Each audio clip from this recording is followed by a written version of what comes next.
filimkani wuxuu ku saabsan yahay dhibaatooyinka gudniinku ku hayo guud ahaan bulshada gaar ahaan hablaha. inta filimkani socdo waxaad ku daawan doontaan kuna maqli doontaan codka dhibanaha gudniinka, aragtida diintu ka qabto, khatarta caafimaad ee uu keeno iyo sidoo kale dadaalada la wado sidii xal loogu heli lahaa qalad fahamkan iyo caadadan lagu dhibay hablaha.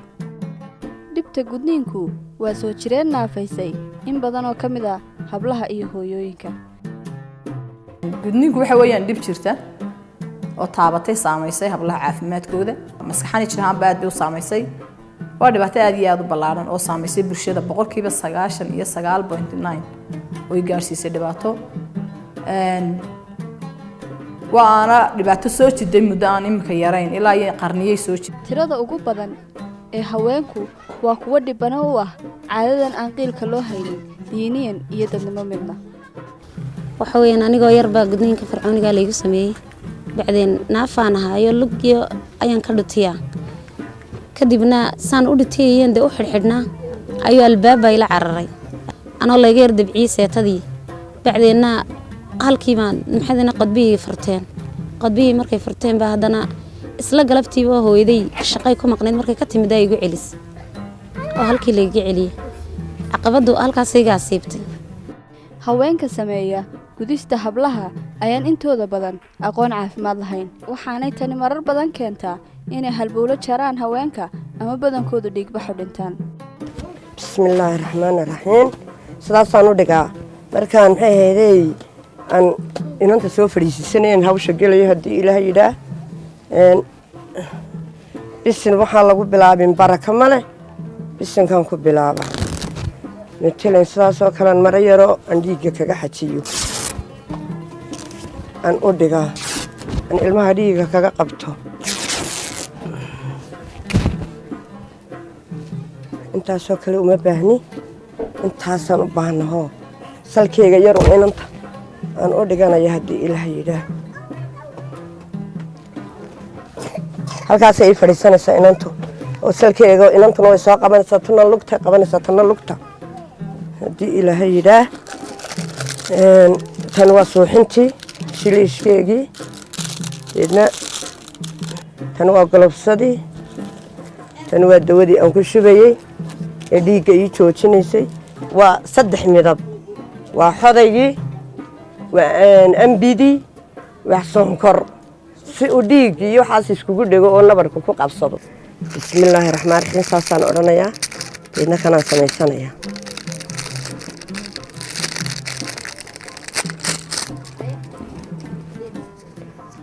deedna saasaan odhanayaa.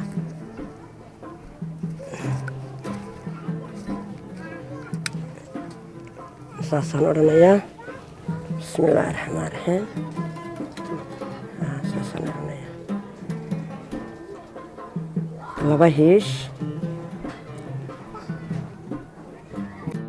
saasaan odhanayaa.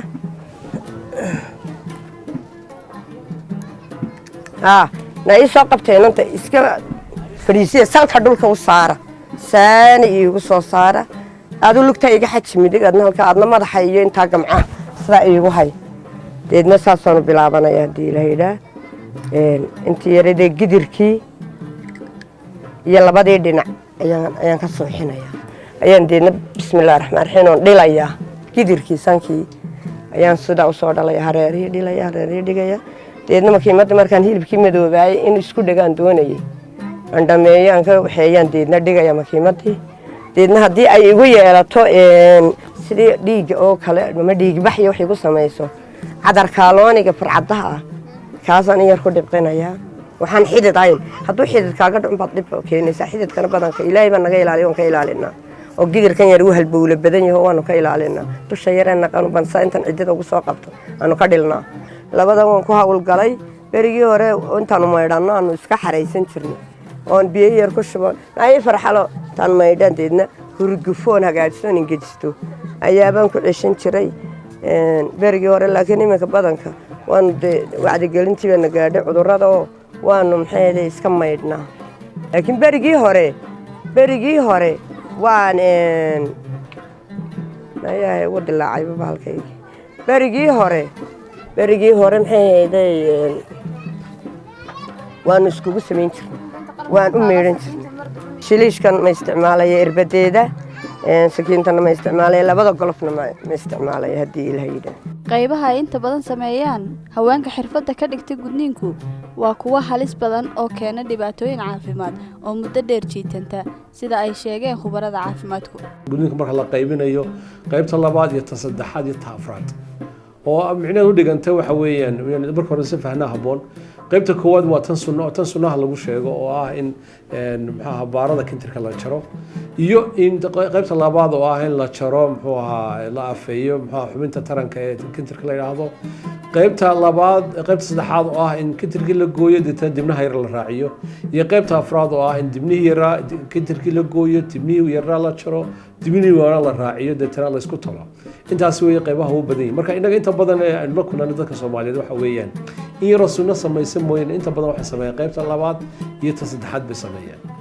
runtii marka eegto aan ku soo qabto marxaladda koowaad baan ayaan la yiraahdaa marxaladda koowaad ugu horeysay dhacdaa waxa weeyaan dhibaatada caafimaad keenay gudniinku waxa markii ugu horeysay cabsi baa bilaabmaysa oo ilmaha yar waa la soo qabanaya ilmaha yar isagu waxaan dooni maayo oo diyaar uma aha markiiba inta la soo qabtaaba halkan lagu xidhaya marka waxa bilaabmaysa waxa la yiraahdaa cabsi timaado waa waxyaalaha hadii shay qofka shak ku keeni kara ee keeni kara inuu qofku uu dawaqo oo deetana u miir beelo midida la soo qaadanaya mididii oo aan wax dareen bi in lagu sameeynin deetana waxa la bilaabay marka jiirkii oo ah xubnaha taranku xubnaha Ilaahay ugu talagalay inay dareen badan sameeyaan oo xubnaha dareen wadayaashu ay aad uga buuxaan marka lagu qabanayo mididii deetana waxa la bilaabay marka in la jeexjeexo waxa la jaraya oo la dilaacinaya waxa la wixii dhiig mareenaha oo xubnahan jirkeenu waxay leeyihiin gidigooda aroorayaal waraabinaya maqaarka iyo jirka ka hooseeya intaas oo waraabinaya marka la jeexo midii lagu jeexo wixii baa marka keenay dhiig baxyo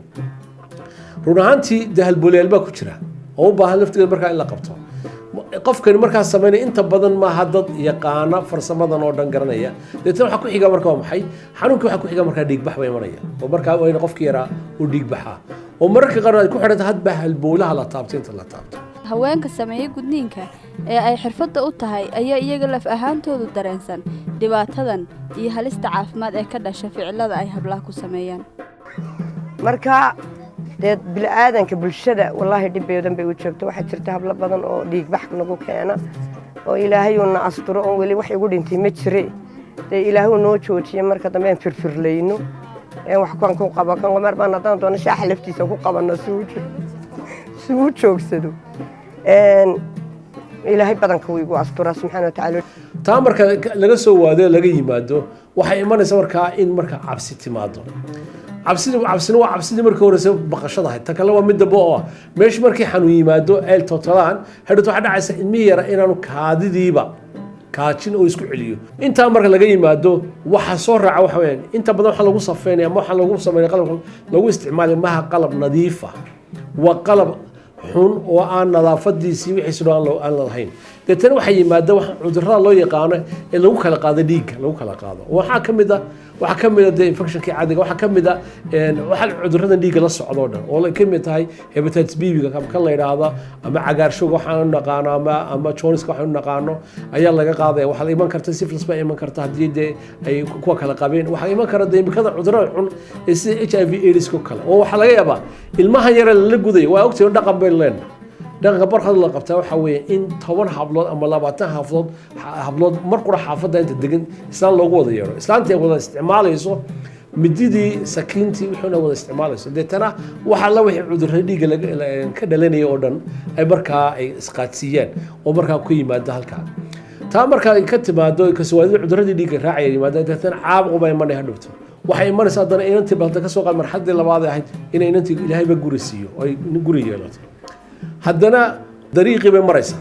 taas waa ta keenta marka haddii ka sawaadadii Ilaahayba ilma siiyo waana noqoninba kuwa ay dhibaatadu ka xidhay tuubooyinka waxaan ka xidhay inay noqoto inay cabsi ku noqoto arrintaas oo ay noqoto inay cuntadii joojiso wali waxay ka baqanaysaa ka warwaraysaa ilmahan ma soo mari doona meeshii aad ogeeday adigii wadaadkaagiiba ku dhibaatooteen ma soo mari doona ilmuhu deetana waxay noqonaysaa in cuntadii joojiso nafaqa darro ay ku dhacdo oo nafaqa darro fara badan ay ku timaado qodobka soo raaca waxa weeye dee hooyadii markay dhalmadii imanayso dhalmadii waad ogtaho ilaahay xubinta wuxuu ugu talagalay in ilmo dhan ka soo baxo ilmahaasi ka soo bixistiisu waxa ilaahay ugu talagalay jir kala baxaya oo kala baxaya weeye u ogolaan ilmihi yaraan meesha soo maro tii suurtagal maaha meel la karkaray ama la googooyey suurtagal noqon maysa in ilmihi yaraa soo maro xubnahan la googooynayo waa xubnaha astura meesha xubnaha astura waxay sameynayaan inay u nuglaadaan jirkii ka hooseeyey inay soo baxaan oo sida makaanka oo soo baxa oo kale oo rimiga macnaheedu waa habaarka ugu xuna dumarka isku habaaraan rimiga ka soo dhac kiiba aad u sahlaysa arrintan dhakhaatiirtu guud ahaan gaar ahaan kuwa ka howlgala wasaaradda caafimaadka ee Somaliland ayaa iyana qayb ka ah dadaalada hawsha lagu joojinayo waxay ka midaysan yihiin dhibaatada oo keeno gudniinku complication kala jira oo ku imanaya marka meeshii la jaro ee la saafo ee haddana la isku tolo oo marka si xun hadii healing wax la yiraahdo ama boxigu si xun u bogsato waxay ku sameynaysaa wax la yiraahdo maaragtay assist dhibaatada haweenku la kulmaan waqtiga la gudo ee ay sheegtay Dr. Faadimo waxa uu marag furaya oo la kulmay haweenka sameeyay gudniinka ee shaqada u tahay qodob ku fadhiista oo ku dhigan qodob xinjirtii iyo hilibkii iyo isagii isku bogsadeen ayaaba halkaasi dhidh baa la yiraahdaa dhidh baa ka samaysmaya marka dhidhkaas ku aruuraya dhidhkaas ilaa laga qalo dhibteedu meeshii way taagan tahay waa waxyaabaha ay dhibanaha u ahayd Xamdi Ismaaciil ee maskax ahaan iyo jir ahaanba u naafeeyay kadibna halkii irbada laygu muday ayaa gunaad noqotay gunaadkiiba ayaa weynaaday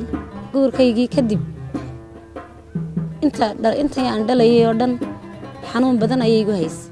waanan qarsanay waanan ka xishoonay inaan dadka weydiiyo waxa igu yaala aan maxadana u bandhigo cidda xitaa aanu sheega intii mudooyinkii hore maan garanayn intan dambe la yiri waxba laga qabtaa oo dhakhaatiirta markaan ku dhalo kale bahashan iska go waa khatar ee maxadeynay waa la gooyaayo dhib male markaan fadhiisto waan ka buubiyoon jiray in dhar ama ka fadhiyeen salka ka fadhiyo waan ka buubiyoon jiray xididada oo dhan bay wada haysatay markaan dhalayo oo kale waan de inta badan xitaa dhashan qarsan jiro inaan isku go'aa waxba kuma yahayn aniga wallahi xarbiyaan dhali jiray si aan u diiday xitaa dumarku in la eego hadduu ilmuhu dhow yahay iyo hadduu gudban yahay iyo hadduu si kale yahay midba dabakeen baan mar dhalay dabakeentii waan saan u qarsanayeen maxadanay yaan la eeganu lahaa unbaa mijii soo bixin oo sir aan ku dhalay si silic kuma dhalin dhakhtarna xaafid baan ku dhalay waan xasuustaa xilligaa fooshan umulayo ayaa iigu darnayd oon maxadanay cuqdad nafsi qaaday inaan la eegin oo dumarku aynay eegin ilmuhu inta soo jiriyo midba iyo maxadanay aan ka khajilayo dumarka marada iskaga hagoogay ko ilmii taagan isagoo ilmuhu soo dhaco de ilaahay soo saan gareeyo mooyaan xilligaas oo xilli jilicsan ahayd aanan u baahnaa wax caawiya oon lugaha isku nabeeyo iska qarinayo dumarka khajilaada awgeed waan ka khajilayo waxaan aan dumarka ahay astaantii dumarka ahayna qofkan dumar ka soo jeedo waaba lagaas siba xitaa maxadanay igu qofolayd hilib madaxa ilmaha leeg ayaa igu yeelay magaranaysaa bacdeena sidaa awgeed baan u khajilay wax mooraalo dumar ahaanaba maan qabin waxa weeyaan cuqdad nafsi ma iska qaado wallahi de liqwaatu fuwa ma awlaadan ku dhaldhalay aan maxadanay iskaga noolaa aan ilaahayna markasta bariyay inuu ilaahay iga gargaaro marmarka qaar ilaahay baan bari jiray wallahi inuu ilaahay idilaba oo adduunyadan igu noolayn intaan sidaan ahay inaan qof dumarode ahaynba marka wallahi alxamdulillah imikoon ka fiicanahay haddaba sidee ay diinta islaamku u aragtaa gudniinka gaar ahaan nooca imka la sameeyo sabankii nabiga calayhi salaatu wasalaam dumarka waa la gudi jiray dumarka gudi jirana waxaa ka mid ah ummu xabiiba ummu catiya ayaa ka mid ahayd nabiguna calayhi salaatu wasalaam dumarkaas wuu la hadlay inaanay ku talax teginin gudniinkaas oo xubintii la gudaayey aanay dhaawac u geysan qofkii dumar ahaa aaya la-aan ka dhigan marka qaabka loo gudayaana waxa weeye waa iska arrin sahlan oo qofka dumar marka sidaa loo gudo ay shaqadeeda qabsan karto dhaawacan iminka dad badan oo Soomaaliya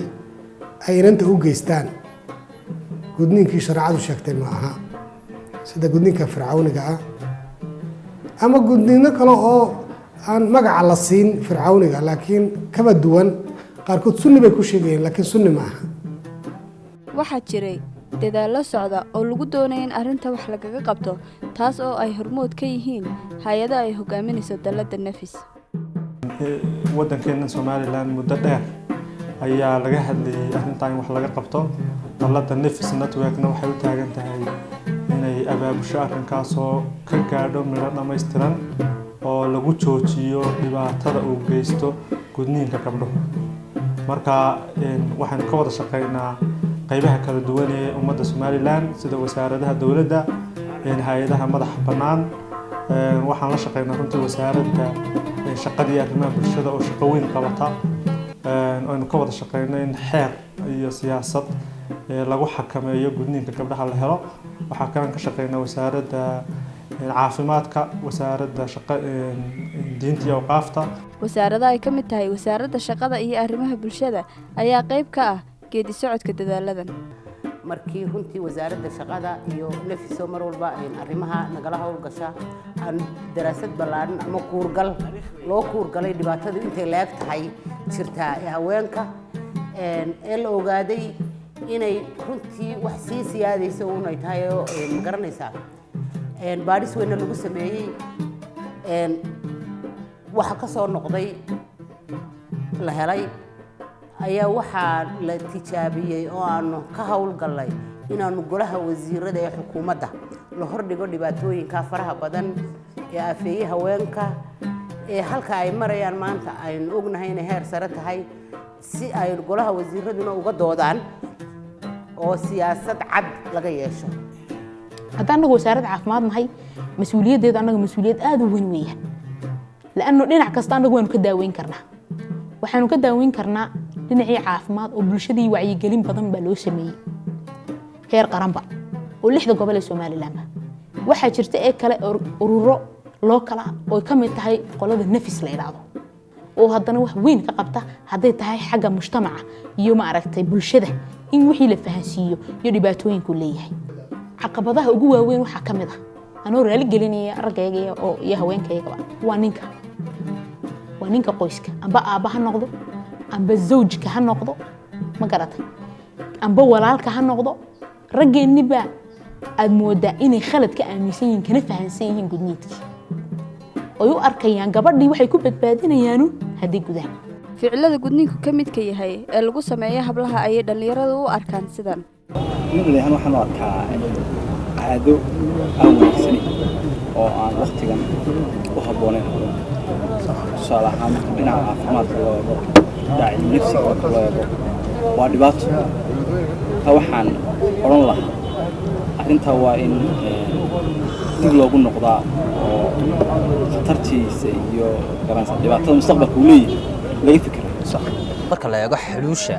arrintan ay u baahan tahay aba waxyaabahan xalka u arko waxa ugu horeeya horta arrinta wacyigelinta in aad loo xoojiyo dadka dee ummadda ay maqasho haldoorka ah in ay arrinta hormood ka noqdaan arrinta manhajka runtii in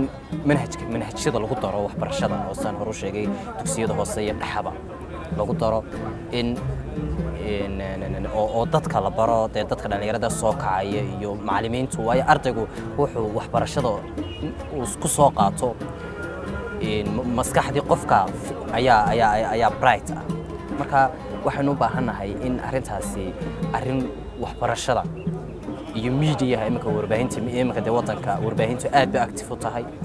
in miidiyaha wacyigelinteeda aad loo xoojiyo waxbarashada lagu daro oo qofka inta badan dee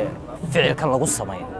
qofkii iyo dadkii iyo bulshadii iyo dadkii ay soo wada kacaamayeenba in loo hoga tusaaleeyo inay arrintani dhibaato tahay dhibaataan loo baahnayn tahay dhibaato jiritaankeenna ummadeed dhaawac weyn ku tahay dhibaato ay muhiim tahay in laga gudbana ay tahay xalka keliya ee maanta ay xooga saari doonto waxaan odhan lahaa dee arrintan waa arrin horta maxamed waan ku raacsanayo in dee bal horta ma iskuullada iyo manhajka waxbarashada bal arrintan la keeno oo bal ardaydii la dhex keeno oo bulshadii magaranaysaa dee si cilmiyana loo dhex keeno waxaa jira qalad faham la xidhiidha in gudniinku uu qayb ka yahay dhowrsanaanta hablaha ka daaya dad baan la marsiinayn waxay ku odhanaysaa aniga weel daboolan iyo weel asturan iyo weel bilaa dabool isku mid maahee asturaad bay moodaan waxaana inantii inay ilaalinayso dee ama garac ka ilaalinayso ama faraxumayn lagu faraxumeeyo lagu sameeyo dadka aaminsan in ay maxay hablaha ay u tahay asturaad oo ay xijinayso waxba kama jiraan ilaahay baa wax xijiya ilaahay baa hablaha cawradaha astura marka maxay waxaan leeyahay iska daaya marka dadkeenu khalad bay ka aaminsan yihiin xubinta taranka un naafe oo jarjar marka dareenkii qofku waa joojisi taasi waa khalad marka waxa muhiim ah in qoysaskii la fahansiiyaa oo loo sharxaa war ilaahay baa wax xafida dad badan baad arkaysaa keysas badan baana soo maray amba maxay heeday yacni faraxumaaday taana waxaa ku keentay haddana waxaa lagu leeyahay intuu soo qodobta ahayd taasi say u dhacday marka taasina waxay caddaynaysaa mar kastaba dareenku inaanu ku koobnaynoon xubinta taranka in badan waxaa ficilada gudniinka loo tiriyaa inuu salka ku hayo dhaqan iyo caado oo uu yahay qayb dhaqanka ka mid ah hase ahaatee madax dhaqameedka iyo dadka aqoonta u lihi arrintaas way ka horjeedaan taasina waxay caslu jaahiliguna dee waxa weeye ma sii socdo annagu haddaanu dhaqanka nahay ma shareecadu waxaa ogolay se diidanay shareecadu hadday ogoshay kama hadallo shareecadu waxay diidda waanu diinay waxa weeye markii culimmadaanu isu nimid shareecadu waxay yidhaahdeen bahalkaa magacaa lehee la sheegaa